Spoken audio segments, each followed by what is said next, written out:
Vamos a dar lugar a los niños, van a clase, van con la maestra esta mañana, y que nos esforzamos cada día por poder enseñar la palabra lo más claro posible, y todos los que de alguna manera tenemos la bendición del don de enseñar, pues nos esforzamos desde las maestras o maestros con pequeños, jóvenes, y también lo que nos toca con la predicación.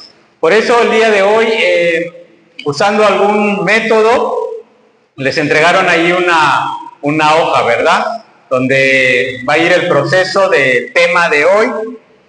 Sabemos que es Dios el que hace que su palabra produzca lo que Él quiera en el corazón tuyo, ¿sí? El que hace posible que la palabra no vuelva vacía, sino que haga lo que Él quiere. Pero también, bueno, de mi lado y de todos los demás que enseñamos, está nuestra responsabilidad de también buscar ciertos métodos para que la palabra de Dios pueda ser tal vez accesible, de una manera que pueda quedar en nuestra mente también, ayudados de estos métodos. Y por eso el día de hoy recurrí a esta modalidad. Estaremos viendo algunos otros métodos para la enseñanza. Veremos y esperamos que pueda ser de bendición para sus vidas. Lo siguiente es que también iniciamos un nuevo libro para estar predicando, llevando una serie de la predicación de la palabra, ¿sí? No sé a cuántos de ustedes les emociona iniciar, estudiar la Biblia, ya sea algún libro, ¿verdad?, alguna serie de temas, que iniciarlo nos emociona, como cuando somos niños y recibimos un juguete, ¿no? O cuando nos compran zapato nuevo, hasta nos gusta el olor de los zapatos nuevos. Ya después no nos gustan los olores, pero al principio sí. Bueno, eso yo espero que emocione el poder leer el libro de Santiago, ¿sí? Ese es el libro que vamos a estar meditando. Dejamos un poquito allá atrás el Antiguo Testamento. Recuerdan que habíamos estado en el Antiguo Testamento con Daniel, después nos fuimos a Esdras, ¿no? Hemos estado ahí meditando. Hoy nos vamos, Esdras fue escrito por ahí de los años 538, antes de Cristo, antes de que viniera el Señor Jesucristo, y ahora nos vamos al Nuevo Testamento. 500 años después, vamos a ver a este libro de Santiago. El autor de esta carta se identifica con ese nombre, lo vemos nosotros ya en su traducción al español, lo vemos como Santiago. Sin embargo, este nombre, que solo se traduce en esta carta, en este libro, es una variante, ¿sí? Es una variante del hebreo, ¿sí?, al latín. En el hebreo, este nombre y de este personaje era Jacobo, ¿sí? Jacobo. Así que el nombre original para este personaje es Jacobo. En latín, este nombre se traduce como Sanctus Aicobus. Sanctus Aicobus, dice en latín, ¿no? Con el tiempo, como suele pasar a veces con nosotros, que nos cansa decir tal vez una palabra muy larga, como que la vamos modificando, ¿no? En vez de decir, saludar buenos días, ¿qué decimos? Hola, ¿no? Ya, eso ya dijo el saludo para nosotros, ¿no? Bueno, este término Sanctus Jacobus, con el tiempo se empezó a escuchar como San Jacob, ¿sí? Y de ahí fue pasando como San Jacob, ¿no? Entonces, eso fue con el tiempo, y ya para cuando surge el canon bíblico y ya le ponen los nombres a estos libros de la Biblia, pusieron Jacobo, ¿no? Santiago, ¿no? Santiago fue ese término que con el tiempo se le fue conociendo. El libro de Santiago fue escrito por los años 44 después de Cristo. 44 años después de Cristo. ¿Por qué se cree que en este tiempo?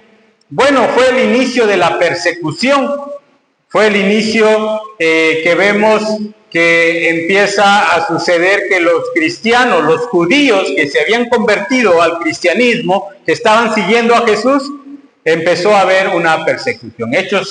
El libro de Hechos nos va a hablar de cómo Herodes tomó preso a Pedro, a Juan, y así algunos de los discípulos de Jesús fueron perseguidos.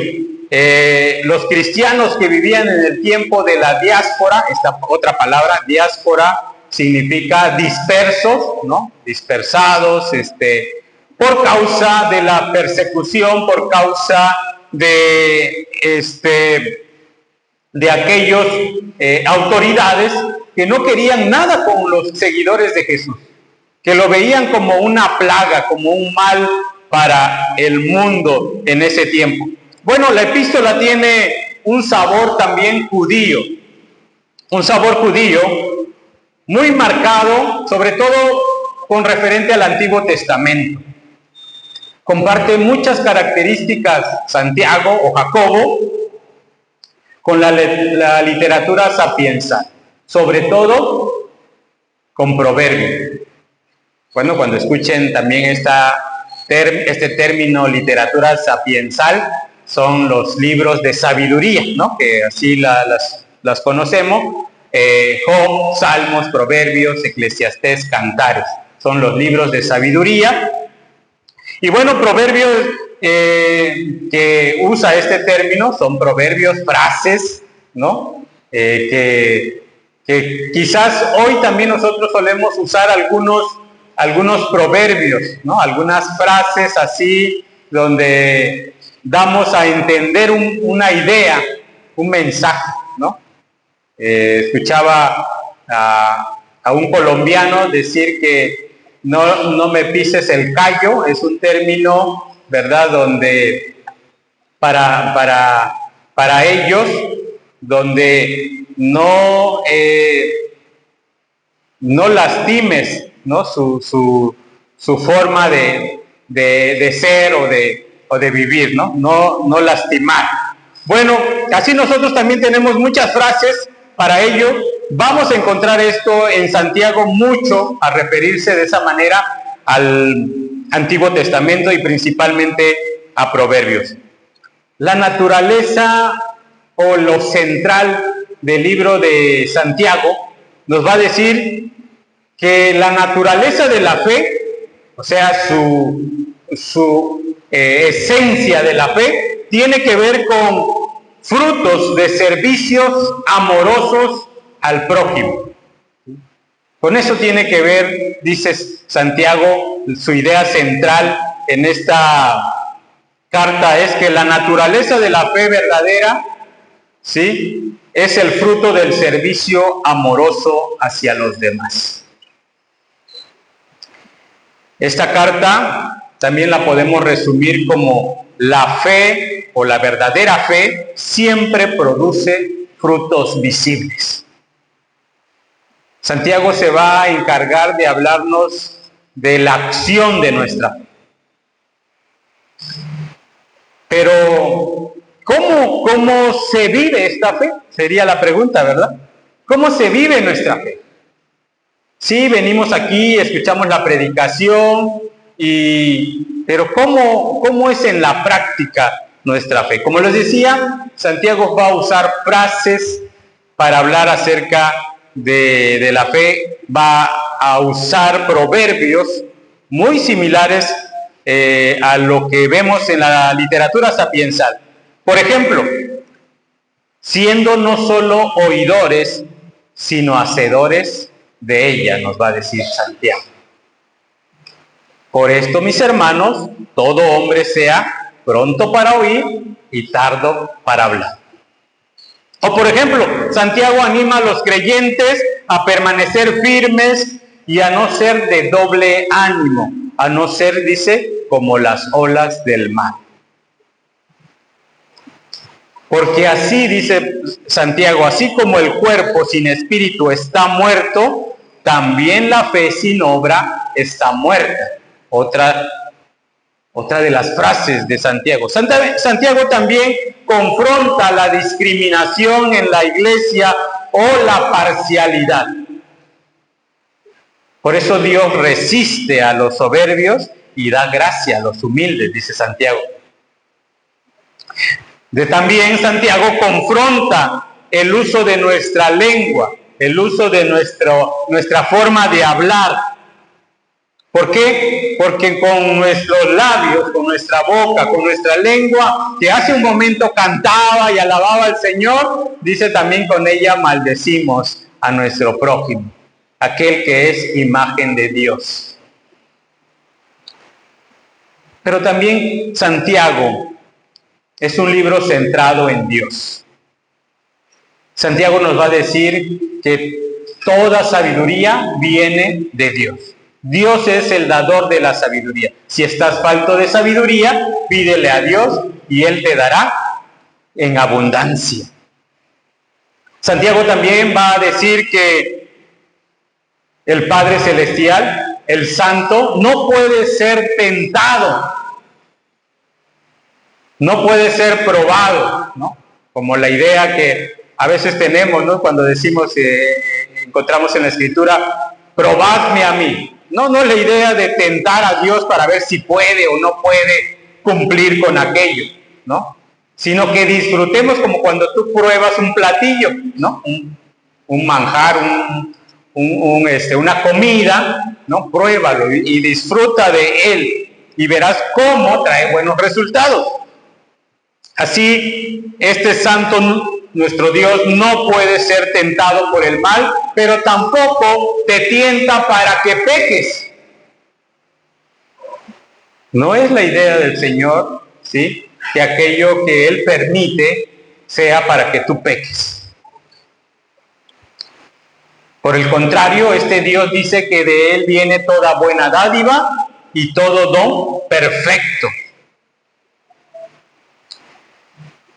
Santiago describe a este Padre Celestial como el Padre de las luces, en el cual no hay sombra de variación, sino que es luz plena a nuestra vida. Este Dios no se arrepiente como nosotros, no cambia de parecer, ¿no?, sino que Él es fiel a su palabra. Por otro lado, conociendo a Santiago o a Jacobo, vamos a ver que este Jacobo no era parte del círculo cercano a Jesús. Y uno dirá, bueno, ¿cómo es que alguien que no era cercano al círculo de Jesús escribe una carta y está dentro de la Biblia? Bueno, así tenemos a Lucas también, que es otro escritor que no fue parte del círculo de discípulos de Jesús. Jacobo no caminó con Jesús en Galilea, ¿sí?, ni fue testigo visible de los milagros de Jesús. No fue un apóstol, no fue alguien que Jesús, que iba caminando y vio a dos que estaban en la barca arreglando sus redes y le dijo, ven y sígueme. No, a Santiago o a Jacobo, con él no sucedió eso. No fue uno de los apóstoles llamados. Esto nos dice, hermanos, que incluso los más cercanos a Jesús, según la carne, necesitan de un acercamiento de Jesús a sus vidas.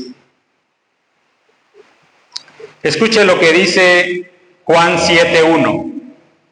Después de estas cosas, andaba Jesús en Galilea, pues no quería andar en Judea, porque los judíos procuraban matarle. Estaba cerca la fiesta de los judíos, la de los tabernáculos. Y le dijeron sus hermanos: sal de aquí, vete a Judea, para que también tus discípulos vean las obras que haces. Porque ninguno que procura darse a conocer hace algo en secreto. Si estas cosas haces, manifiéstate al mundo, porque ni aún sus hermanos creían en él. Esto vino de uno de sus hermanos carnales de Jesús, familiares. Y le dicen a Jesús: si tú de verdad eres el Hijo de Dios, si tú has venido con ese propósito de salvar, pues manifiéstate, ve allá para que vean las obras que tú haces. En otras palabras, a Jesús le decían: bueno, haz campaña política. Como hoy en día ya muchos están haciendo, ¿no? Que ya están regalando esto, que ya están aquello, que están arreglando un campo de fútbol, y bueno, y ya uno identifica y dice: no, pues ya se está perfilando, ¿verdad? Eso es lo que le están diciendo los hermanos de Jesús. ¿Qué le dijeron? Sal de aquí y vete a Judea para que también tus discípulos vean las obras que haces. Porque ninguno que quiere darse a conocer hace algo en secreto. ¿Sí? El que hace campaña lo tiene que sacar a luz.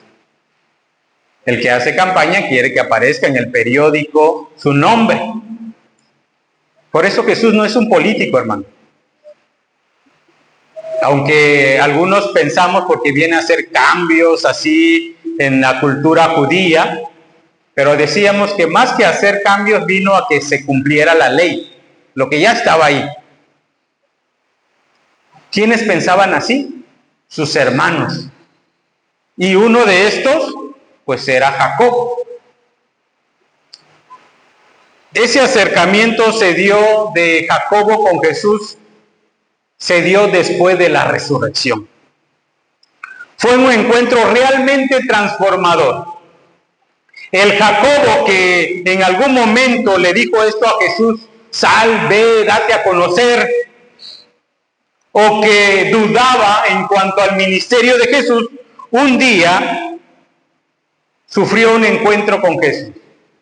Tuvo un encuentro con Jesús y se convirtió y se convenció, se rindió a Jesús y, ¿saben?, se comprometió al Evangelio, a servir y predicar el Evangelio.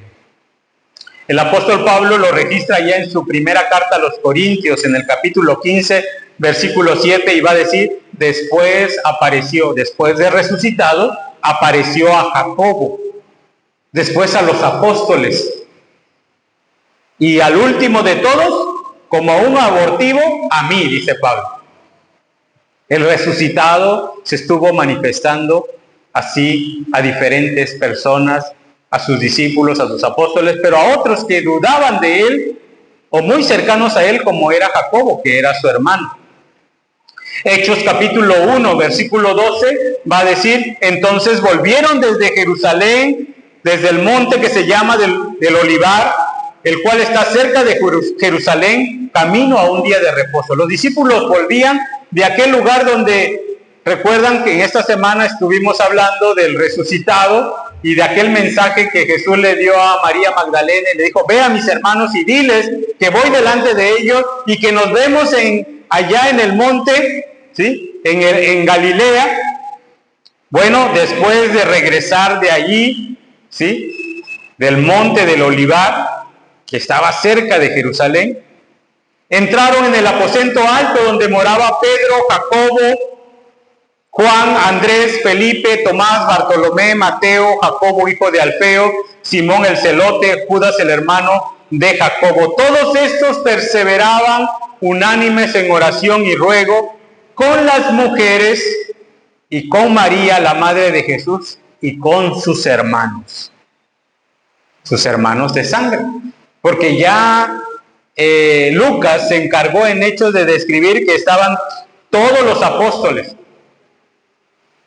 Este nombre Jacobo era un nombre común. Hay dos Jacobos en el círculo de Jesús, de sus discípulos, ¿sí? Jacobo, el hijo de Alfeo, Jacobo, ¿sí?, el hermano de Pedro, ¿sí?, pero también Jacobo, el hermano o el hijo de María y de José.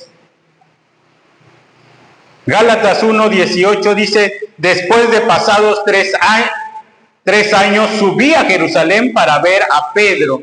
Pablo está contando cómo conoció al Señor, cómo fue sorprendido en el camino a Damasco, ahí en Gálatas capítulo 1, pero dice que una vez que se convirtió, una vez que Ananías oró por él, recibió la vista, no fue rápido a los apóstoles, no fue luego a Jerusalén a ver a los apóstoles, sino que se fue a Arabia, dice, y estuvo ahí 3 años. Después regresó a Jerusalén y fue a ver a Pedro. Permanecía ahí con Pedro 15 días, nos dice Gálatas 1:18. Sigue diciendo: pero no vi a ninguno otro de los apóstoles, sino a Jacobo, el hermano del Señor. Ya para esto Jacobo era alguien entre el círculo de los discípulos de Jesús, entre los hermanos de la iglesia en Jerusalén. Ya era alguien conocido. En esto os escribo: he aquí delante del Señor que no miento, decía Pablo. Yo vi al hermano de Jesús entre los apóstoles.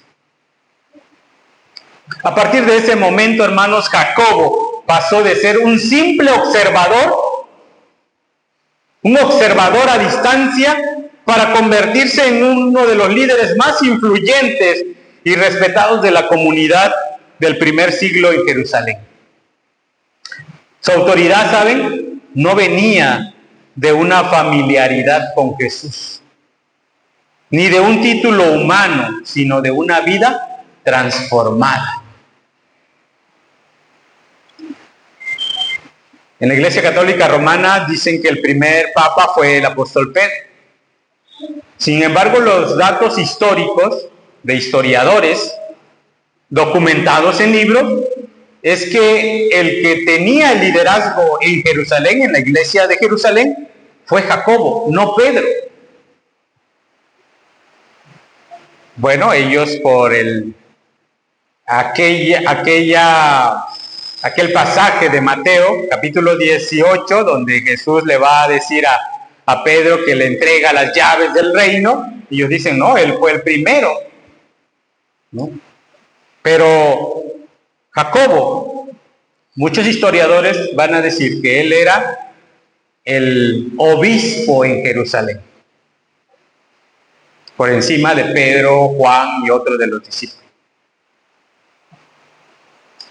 Como les decía, Jacobo pasó de ser un simple observador o un crítico de Jesús para decirle: si en verdad eres el Salvador, pues sal y ve, manifiéstate, para ahora ser un seguidor de Jesús comprometido con él. ¿Cómo estamos nosotros, hermanos? ¿Cómo eres en la comunidad de creyentes? ¿Eres un observador a la distancia? ¿Eres un observador en las gradas? Como cuando vas a ver el partido de fútbol o de otros eventos. ¿O eres aquel que está en medio, ¿no?, participando? Jacobo pasó de ser un simple observador, ¿sí?, y un crítico, a ser alguien que estaba activo en la obra del Señor. Bueno, el Señor nos llama no a ser observadores, sino a involucrarnos en su obra. La transformación espiritual trae como resultado una fe que produce frutos visibles. ¿Sí? Ahí puede escribir: la transformación espiritual trae como resultado una fe que produce frutos visibles. Por eso mismo, el creyente no es un observador de la obra de Dios, sino un participante activo. ¿Sí? Es aquel que se ensucia las manos, como decimos, ¿no?, que le entra al juego y no solamente se conforma con mirar. Gálatas 2:1 va a decir lo siguiente: después, dice Pablo, pasado 14 años, subí otra vez a Jerusalén con Bernabé, llevando también conmigo a Tito, y reconociendo la gracia que me había sido dada, Jacobo, Cefas, ¿ya escucharon? Jacobo, Cefas, Pedro y Juan, que eran considerados como columnas, nos dieron a mí y a Bernabé la diestra, nos apretaron la mano como señal del compromiso, para que nosotros fuésemos a los gentiles y ellos a la circuncisión. Solamente nos pidieron que nos acordásemos de los pobres, lo cual también procuré con diligencia. Después de aquel, dice, de haber pasado 3 años que estuve fuera, y después regresé a Jerusalén, vi a Pedro, estuve con él 15 días, y con él vi también a Jacobo, el hermano del Señor. Ahora en Gálatas capítulo 2, Pablo va a decir: después de 13 años volví a subir a Jerusalén, y dice: ahora en la iglesia de Jerusalén me encontré con Jacobo, con Cefas y con Juan, considerados como columnas. Sí, como esas dos que tenemos ahí, que ayudan a soportar este techo.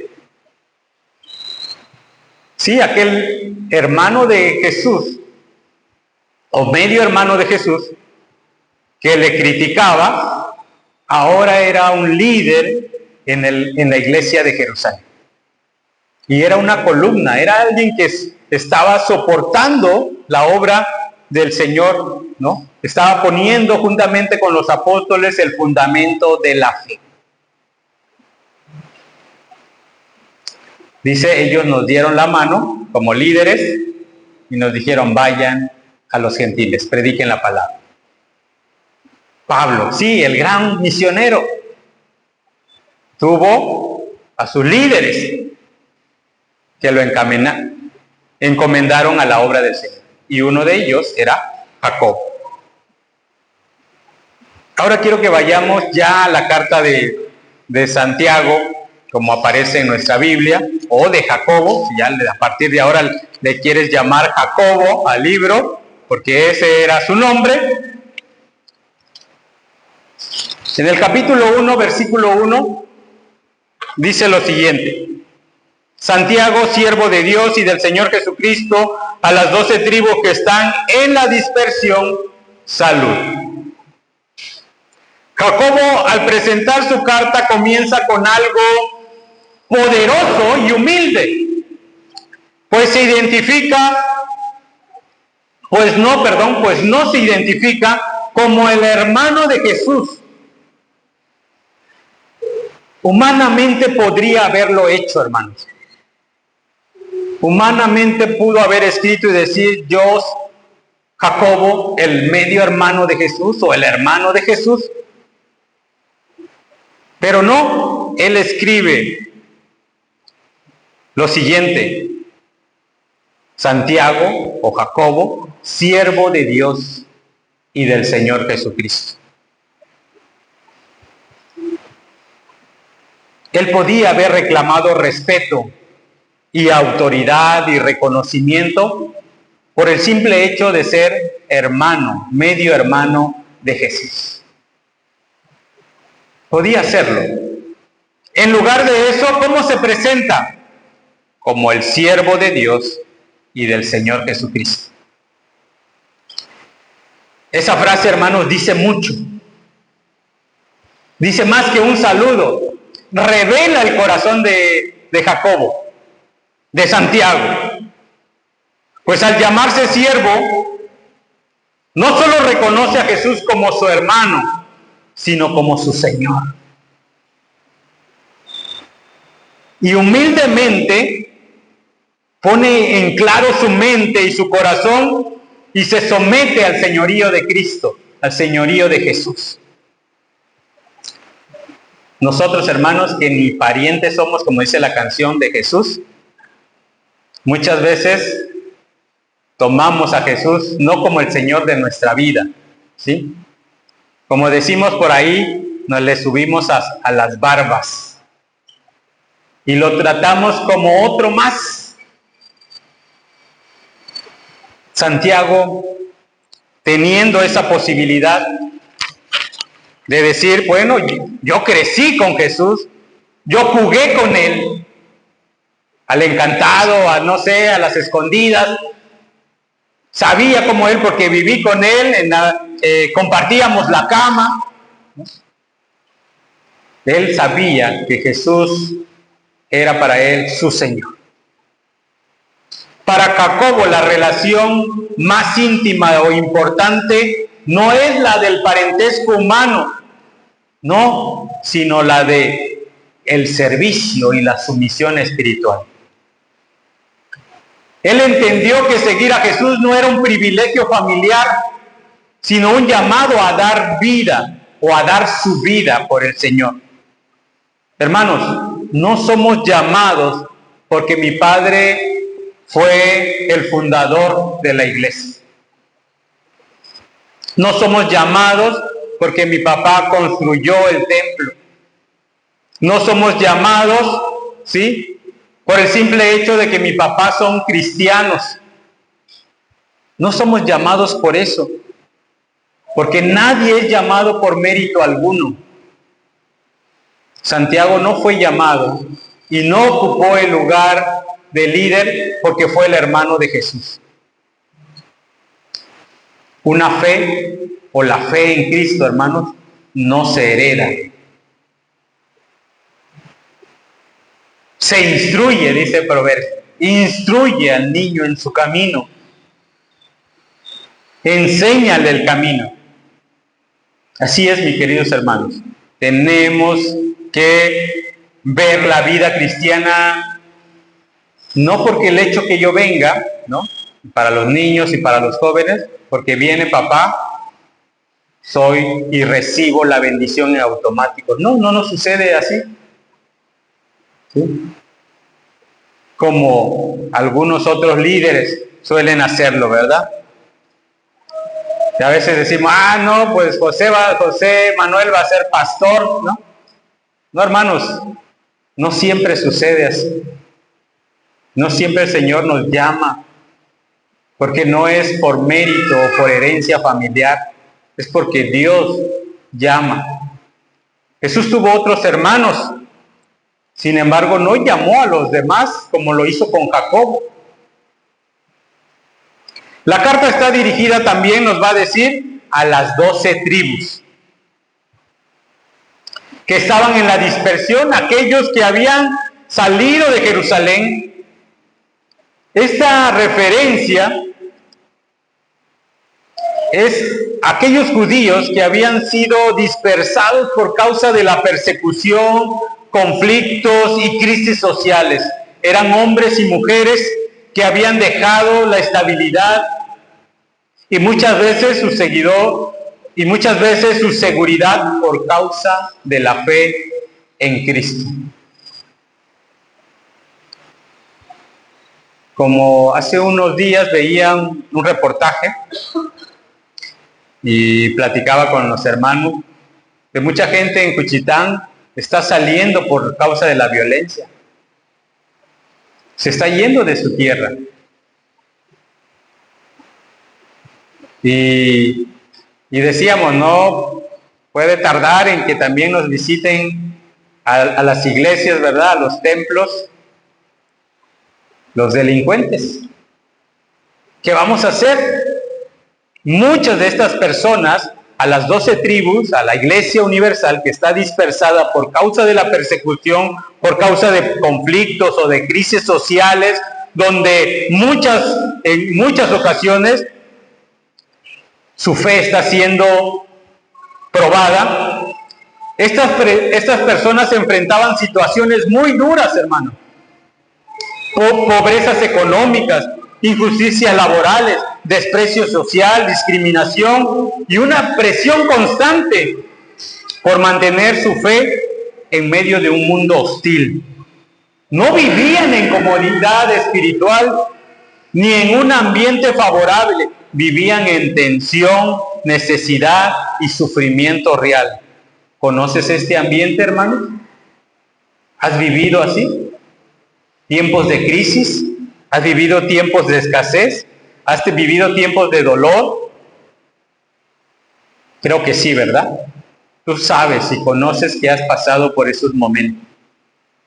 Jacobo conocía perfectamente estos tiempos de necesidad. Muchos de los hermanos habían dejado sus casas por causa de la persecución, por causa de la crisis que se vivía en Roma, en Jerusalén y todos esos alrededores. Por eso, hermanos, de una manera directa y práctica, Santiago o Jacobo nos está escribiendo y está escribiendo a sus oyentes. Escribe directo, práctico. Muchas veces nos confronta, no adorna lo que va a decir Santiago. Quizás no va a profundizar teológicamente como lo hace Pablo en sus cartas. Jacobo no les escribe solamente para animarlos con palabras emocionales, ni para ofrecerles una fe escapista o positivista que ignore la realidad. No solamente les dice, el Señor te va a bendecir, hermanos. Sí, pero ¿cómo? ¿Cómo se vive esa fe? ¿No? Santiago va a ser realista en esas situaciones. Les escribe para enseñarles cómo vivir una fe firme, madura y auténtica en medio de sufrimiento real. Su interés no solo es que crean correctamente, sino que vivan correctamente, buscando producir emociones, no producir emociones momentáneas, sino una transformación perdurable para la vida diaria del creyente. Desde el inicio, hermanos, queda claro que la carta de Jacobo no es una carta cómoda, pero sí absolutamente necesaria. Es una guía práctica para aquellos que tienen fe, una fe que no se rinde, que no se esconde, que no se queda solo en palabras, sino que se manifiesta con hechos en medio de pruebas. Una fe visible, con hechos visibles, que se muestra cotidianamente, hermanos. De eso vamos a estar hablando en Santiago a lo largo de esto.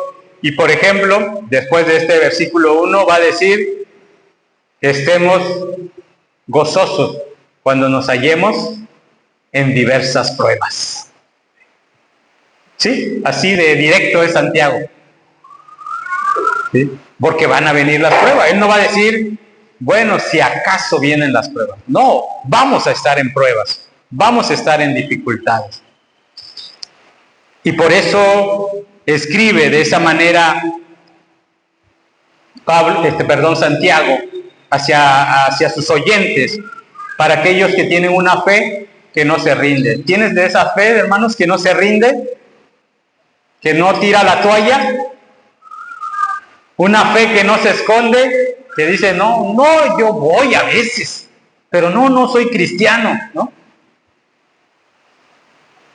O de una fe que solamente es de palabras, solamente canta el domingo, pero en los hechos allá en la semana no se vive esa fe.